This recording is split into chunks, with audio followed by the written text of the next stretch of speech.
वाराणसी में कांग्रेस से जिस प्रकार से अभी तक विधायक बनते आए, उसके बाद जब कांग्रेस में विरोध हुआ तो उसके बाद निर्दलीय आए। हमारे बीच आज उपस्थित हो रहे हैं प्रदीप जायसवाल जी, जो निर्दलीय विधायक हैं। इनके कामों की काफ़ी तारीफ़ें होती हैं, मिलनसार और जुझारू नेता के रूप में अपनी पहचान बना चुके हैं। आज हमारे राष्ट्रवाणी के विशेष कार्यक्रम चर्चा में प्रदीप जायसवाल जी हैं, उनका हम स्वागत करते हैं। प्रदीप जी, बहुत बहुत स्वागत है। और आज हम आपसे चर्चा करेंगे अपने विधानसभा क्षेत्र के जुड़े मुद्दे पर और प्रदेश की राजनीति पर। पहला मेरा सवाल है, 2018 में आखिर किन वजह से आपको कांग्रेस से टिकट नहीं मिल पाई और आपको निर्दलीय रूप से चुनाव लड़ना पड़ा? देख, इसकी वजह तो आज तक न तब मैं समझ पाया और न ही वाराणसी खलंजी क्षेत्र की जनता समझ पाई कि जहां मैं 3 बार लगातार विधायक रहा और जिस समय चुनाव लड़ रहा था मैं चौथा, उस समय जिला कांग्रेस कमेटी का अध्यक्ष भी रहा मैं 8 साल, और मेरा बी फार्म भी बन चुका था। सर्वे जो राष्ट्रीय पार्टी के सर्वे होते, सर्वे में भी मेरा नाम था। उसके बावजूद ठीक 1 हफ्ता पहले दिवाली के दिन कांग्रेस पार्टी ने मेरी टिकट काट दी, और जिसके चलते चूँकि मैं जैसा मेरा संगठन है, मैं 8 साल जिला कांग्रेस कमेटी का अध्यक्ष रहा, उस नाते मुझे लगा कि क्षेत्र के साथ गलत हुआ है, और मैंने अपने कार्यकर्ताओं, क्षेत्र की जनता के जो जैसा आदेश हुआ उनका, क्योंकि जो प्रत्याशी दिया गया था संजय मसानी, जो कि हमारे मुख्यमंत्री शिवराज चौहान जी के साले हैं, तो इस तरह का बड़ा आश्चर्यजनक निर्णय जो हुआ उसको हमारे कार्यकर्ताओं ने स्वीकार नहीं किया, और सारी परिस्थितियों देखते हुए मैं चुनाव लड़ा निर्दलीय।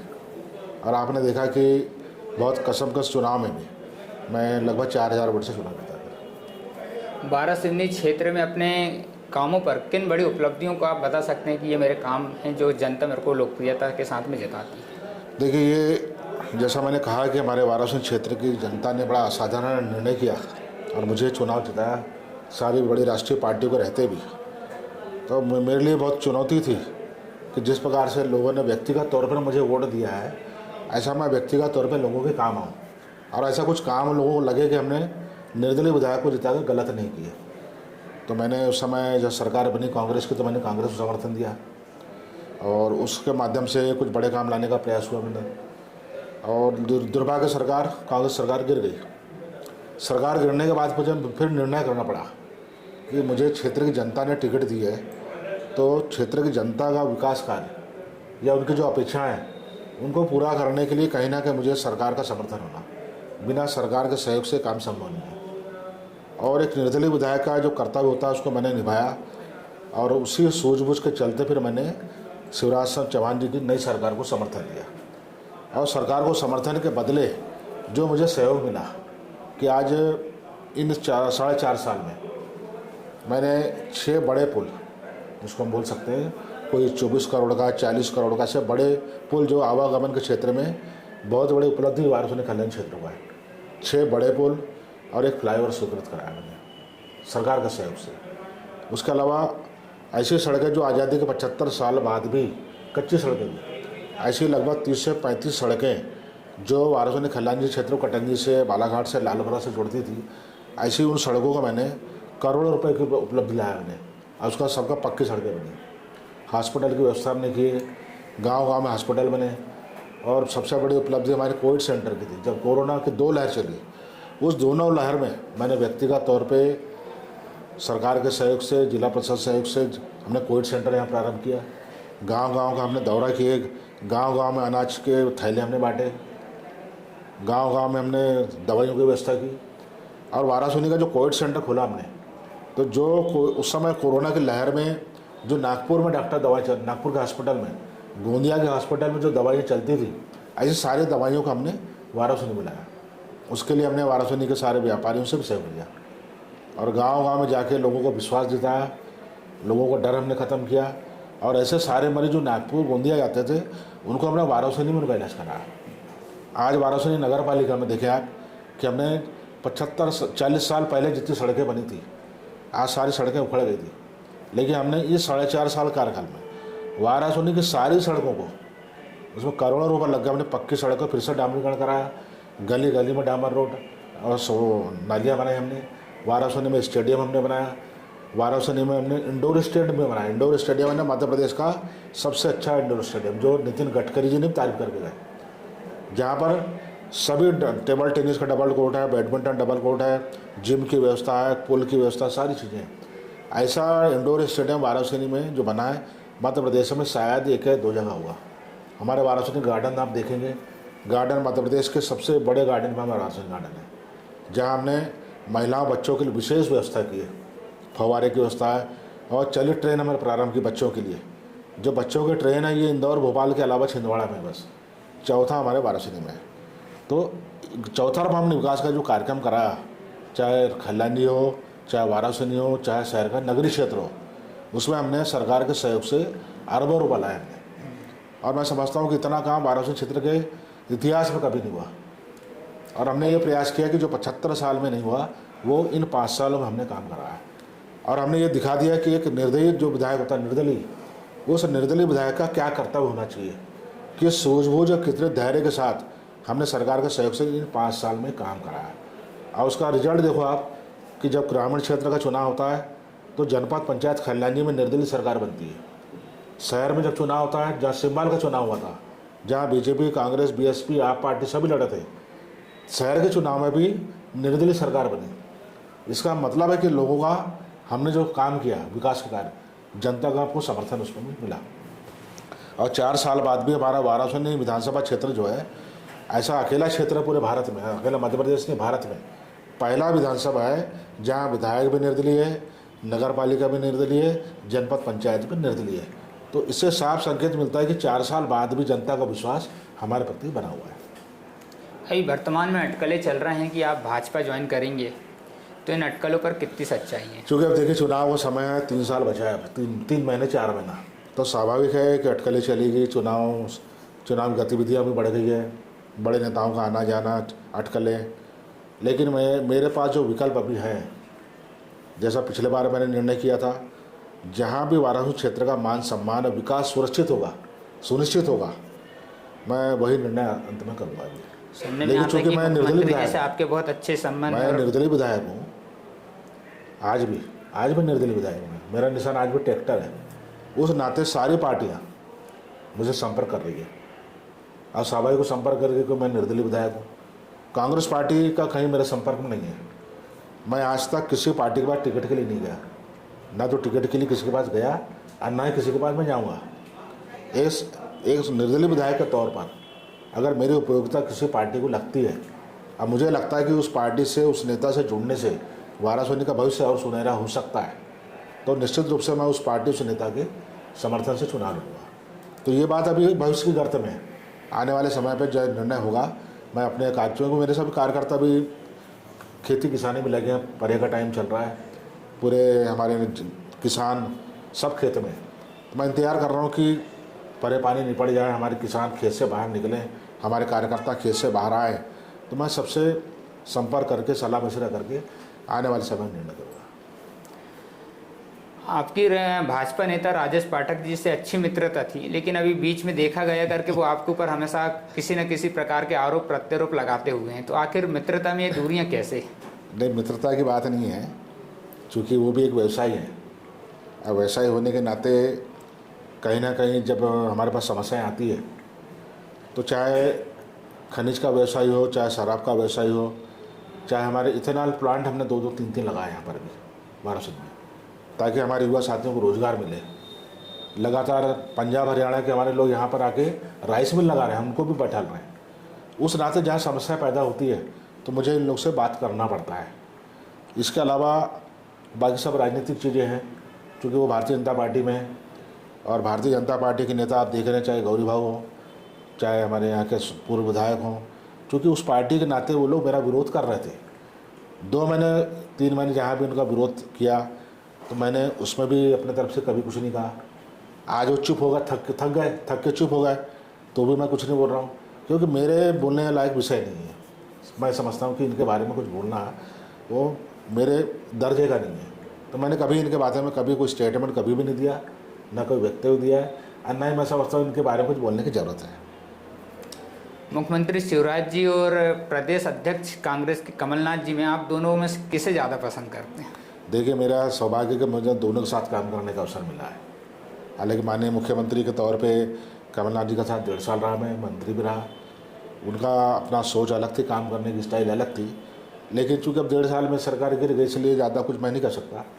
लेकिन माननीय मुख्यमंत्री जो वर्तमान में शिवराज चौहान जी, उनको चूँकि आज 18 साल के मुख्यमंत्री हो गए, और मैं तो उनकी हमेशा धन्यवाद देता हूं उनको मैं, कि मैंने उनको जो समर्थन दिया, क्योंकि जिस समय उनकी सरकार बनी थी उस समय एक एक वोट कीमती था। और चूँकि मैं निर्दलीय विधायक था, मुझे लगता है कि जनता ने मुझे टिकट भी दिया और वोट भी दिया है, तो मुझे जनता के बारे में सोचना चाहिए। उस निर्दलीय विधायक के तौर पर मैंने शिवराज जी को समर्थन दिया, और समर्थन का जो मेरा मुख्य उद्देश्य था वो लगभग पूरा आज पूरा हुआ। कि मैं समझता हूँ कि मध्य प्रदेश में ऐसी कोई विधानसभा नहीं होगी जहाँ छः बड़े पुल एक पंचवर्षीय कार्यकाल में आए हों, एक फ्लाईओवर आ गया होगा, और करोड़ों अरबों रुपए आज वाराणसी से कटंगी रोड जो बनी है 70 करोड़ की बनी है, ये भी शिवराज जी चौहान जी के कारण बनी है। मतलब आपका समर्थन सार्थक, भरपूर सहयोग मिला हमको। उनका सहयोग जो है भूतो न भविष्यति, वाराणसी क्षेत्र में इतना काम ना पहले कभी हुआ ना कभी आगे हो सकता है। तो उनका जो समर्थन मिला उसके लिए तो मैं उनको हमेशा धन्यवाद दूंगा। और उन्होंने मेरी योग्यता को, मेरी क्षमता को पहचाना, और चूँकि मैं लगातार 4 बार से विधायक हूँ, उस नाते वो वाराणसी क्षेत्र की जनता से भी प्रभावित है, मेरे से भी प्रभावित है। तो उनका भरपूर सहयोग मिला, इसमें कोई कतई अतिशयोक्ति नहीं है। कमलनाथ जी के आप प्रिय नेता थे, ऐसी क्या वजह थी कि अचानक दूरियां बढ़ी हैं? दूरियाँ तो देखिए हमारे तरफ से आज भी नहीं बढ़ी है।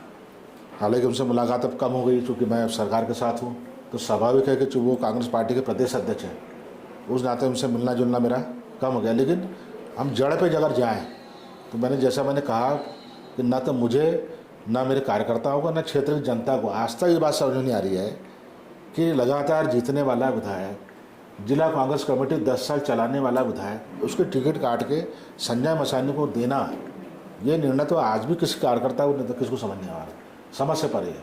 अरे वही एक जड़ है, वही एक कारण दूरिया की वजह है, वही एक कारण है जिससे हमारी अब, क्योंकि देखिए मेरा हमेशा एक मानना है कि क्षेत्र की जनता ही सर्वोपरि है। क्षेत्र की जनता के बाद ही फिर नेता और पार्टी है। पूर्व से संबंध में खराब नहीं है, लेकिन चूंकि टिकट कटने के बाद से थोड़ा सा हम अलग जरूर हुए, लेकिन संबंध मेरे से कभी खराब नहीं है। पूर्व सांसद कंकर मंजारी जी के द्वारा अक्सर देखा जाता है कि क्षेत्र में रेत माफियाओं के खिलाफ में मुहिम चलाई जाती है, आपके द्वारा कोई ऐसी बड़ी मुहिम या आंदोलन नहीं देखा गया? देखिए, हम पॉलिसी बना रहे हैं, हम सरकार को पैसा दिला रहे हैं, और हमारे बड़े बड़े जितने पूरे ज़िले में 44 जिलों में ठेका होता है, 44 जिलों में सरकार को अरबों रुपया मिल रहा है। तो इसमें हमारा ये प्रयास रहता है कि जो व्यक्ति 44 ठेकेदार पूरे मध्य प्रदेश में सरकार का सहयोग लेकर, सरकार को पैसा देकर सरकार से पैसा कमाना चाह रहे हैं, तो हम तो उनको सहयोग देना चाहते हैं कि हम सरकार की तरफ से उनको सहयोग होना चाहिए कि वो जो अरबों रुपया दे रहा है वो, अब ये कंकर मुजारे जी हो चाहे अन्य व्यक्ति, सबके अपने अपने राजनीति करने का तरीका होता है। ये जब तक विरोध नहीं करेंगे तो जनता के बीच में कैसे आएंगे? तो हमने जब कंकर मुजारे जी, मैं मंत्री के तौर पर मुझे कई बार फ़ोन करते थे, और मैंने हमेशा हमसे कोई पूछना भी आप, उनके फ़ोन पर मैंने कई बार डंपर पकड़वाया, ट्रैक्टर पकड़वाया। तो ये तो ड्यूटी देखिए, तो कोई काम हो रहा है तो उसमें तो पकड़ा पकड़ी, अवैध काम होना, कार्रवाई होना, ये तो हर विभाग में तो ये तो रूटीन प्रक्रिया है।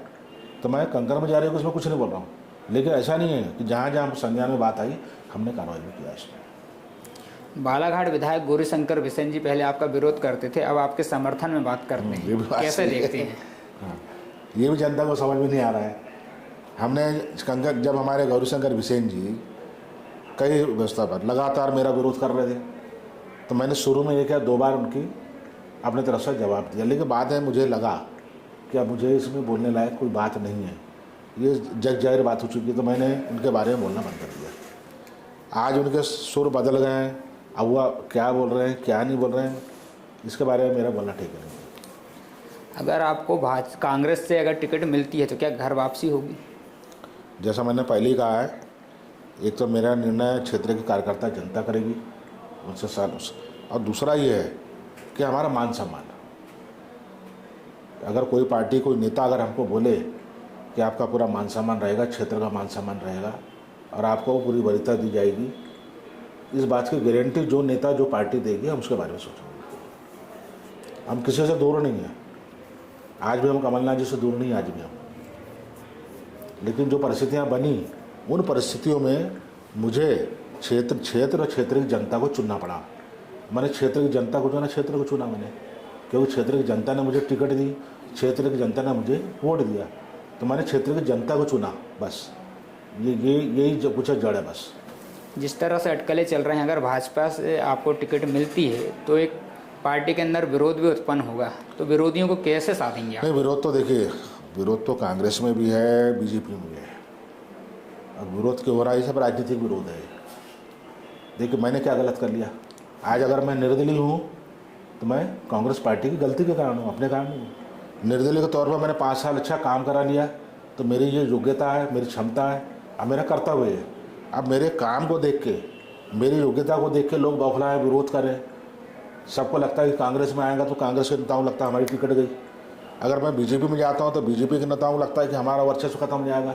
सबको अपना अपना राजनीतिक डर है, उसका वो डर तो मैं ख़त्म नहीं कर सकता, क्योंकि मुझे अपनी राजनीति करनी है। हो सकता है समय अगर ऐसा आया, समय परिस्थितियाँ अगर ऐसी बनी, हो सकता है मैं निर्दलीय चुनाव दोबारा लड़ूँ, ये भी हो सकता है। तो जो कुछ विरोध है, ये हर पार्टी के लोगों के स्वाभाविक विरोध है। कोई भी व्यक्ति अपना वर्चस्व खत्म करके किसी को आने देना नहीं चाहता राजनीति में, इसलिए इनका मैं समझता हूँ कि विरोध स्वाभाविक है। लेकिन जैसे समय परिस्थितियाँ आएगी, देखा जाएगा उसमें। आगामी विधानसभा में अगर जनता फिर आपको एक और मौका देती है तो 12 सिवनी के लिए और क्या प्राथमिकताएं हैं और क्या प्लान है आपके लिए? देखिए, 12 सिवनी क्षेत्र के लिए हमने जितना भी काम किया है, हर क्षेत्र में, शहर में, गांव में, मैं समझता हूं कि अभी भी हमने हॉस्पिटल बहुत अच्छे बना दिए, सारी मशीनें, आधुनिक मशीनें ला ली, लेकिन सबसे बड़ी कमी है डॉक्टर की। और जब से अभी मेडिकल व्यवस्थाएँ सुधर रही है, हम आशा करते हैं कि अगर अगला मौका मिलता है कभी, तो हम डॉक्टरों, खासकर महिला डॉक्टरों की व्यवस्था विशेष रूप देना है। और दूसरी समस्या है रोजगार की समस्या। रोजगार की समस्या बहुत बड़ी है और राष्ट्रीय समस्या है, लेकिन हम उसको अपने विधानसभा स्तर पे हल करने का प्रयास कर रहे हैं। उसके लिए अलग अलग लोगों से संपर्क कर रहे हैं। ज़्यादा से ज़्यादा यहाँ पर मैग्नीज, अन्य जो खनिज हैं या एथेनॉल के कारखाने, ये सब लगाने का हम लोग प्रयास कर रहे हैं। इस दिशा में हम लोग और ज़्यादा काम करेंगे। आप कांग्रेस से ही विधायक रहे हैं, निर्दलीय विधायक रह चुके हैं, इन दोनों कार्यकाल में आपको क्या अंतर समझ में आया और किस में आपको ज़्यादा सहूलियत महसूस हुई क्षेत्र में काम कराने के लिए? देखिए, कांग्रेस में जब भी मैं रहा हूँ तो आपने देखा है कि मैं विरोध में रहा, मैं विपक्ष में। सरकार हमेशा बीजेपी की सरकार बनती थी, लेकिन इस बार जो है 1.5 साल में कांग्रेस की सरकार में रहा, तो सरकार में रहने का फ़ायदा मैंने क्षेत्र को दिलाया। और जब सरकार गिर गई कांग्रेस की, तो मैं बीजेपी सरकार को समर्थन दिया। बीजेपी सरकार को, पार्टी को नहीं, मैंने बीजेपी सरकार को समर्थन दिया। और इस 3.5 साल में उस सरकार से भी 12 क्षेत्र में मैंने काम लाया। तो सरकार से कैसे काम लिया जाता है, ये भी मैंने दिखा दिया लोगों को कि सरकार का कैसे सहयोग लिया जाता है। और मैं बाद में यही कहता हूँ कि बालाघाट जिला नहीं, जबलपुर संभाग में नहीं, मैं समझता हूँ पूरे मध्य प्रदेश में जितना मैंने काम लाया अपने विधानसभा में, उतना शायद ही किसी विधायक ने लाया होगा। तो भूतो ना भविष्य तो ऐसा काम लाया। तो सरकार में रहने का, सरकार के सहयोग करने का, सत्ता के पास में रहने का, सत्ता में रहने का किस तरह से काम लिया जाता है, कैसा सरकार का उपयोग किया जाता है, ये भी मैंने जनता को दिखाया। तो आप सुन रहे थे 12 सिवनी के विधायक प्रदीप जायसवाल जी को, जिन्होंने अपनी बेबाकी से जवाब दिया। आगे फिर हम और आपका अगले वीडियो के साथ फिर इसी तरह की चर्चा करते रहेंगे। जब तक के लिए नमस्कार।